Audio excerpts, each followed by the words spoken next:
Hello बच्चों, here we have a question. Let's read it. An increase in the rate of a reaction for a rise in temperature is due to. हमें यहाँ पर चार option दिए और हमें बताना है कौन सा करेक्ट है. हमारा स्टेटमेंट कह रहा है अगर हम रेट ऑफ रिएक्शन को इंक्रीज करेंगे विद इंक्रीज इन टेम्परेचर तो उसका रीजन इनमें से क्या होगा. तो इसको पढ़ के हमें समझ आया हमारे क्वेश्चन का की कॉन्सेप्ट है इफेक्ट ऑफ टेम्परेचर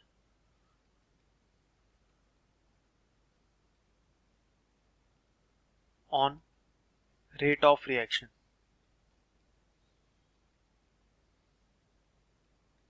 तो हम देखते हैं. सबसे पहले हम जानते हैं कि temperature is basically a measure of kinetic energy of molecules that are in motion. और हमें पता है with increase in temperature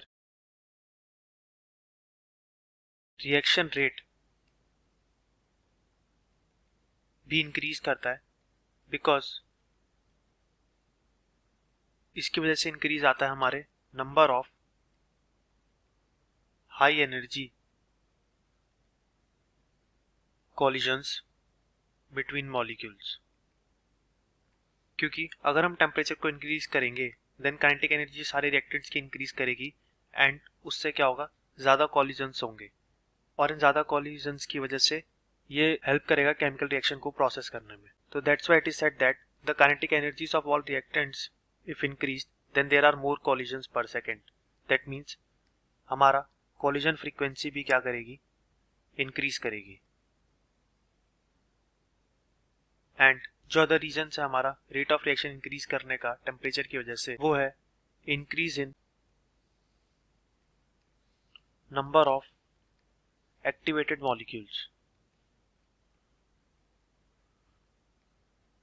अब होता क्या है, the rate of reaction increase करता है जब रेट कांस्टेंट इंक्रीज करता है क्योंकि उसका फॉर्मूला होता है K is equal to A e raise to the power minus E a by R T. And ये ई ए हमारा रिप्रेजेंट करता है एक्टिवेशन एनर्जी को. दैट मीन्स जब टेम्परेचर इंक्रीज करेगा तो हमें पता है नंबर ऑफ रिएक्टिव कॉलिजन्स भी इंक्रीज करेंगे जिसकी वजह से इंक्रीज आएगा हमारे नंबर ऑफ एक्टिवेटेड मॉलिक्यूल्स में जो कैरी कर रहे हैं energy greater than their threshold energy.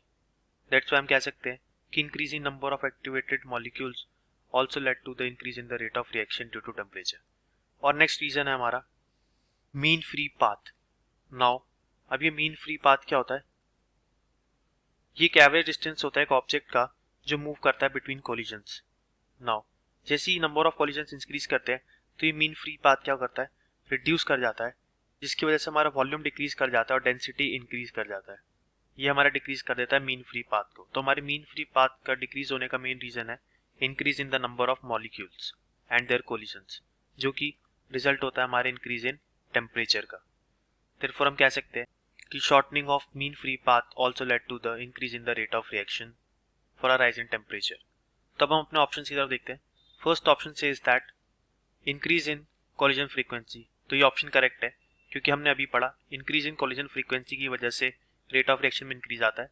Shortening of mean free path ये भी बिल्कुल करेक्ट है. And third increase in the number of activated molecules. तो इस ऑप्शन को भी हम स्टडी कर सके. तो हमने तीनों ऑप्शंस को स्टडी करा है और हमें पता चला है हमारे तीनों ऑप्शंस क्या है, एब्सोल्युटली करेक्ट है और हमारी स्टेटमेंट को जस्टिफाई करते हैं. So this is the required answer. I hope you understood it well. Best of luck.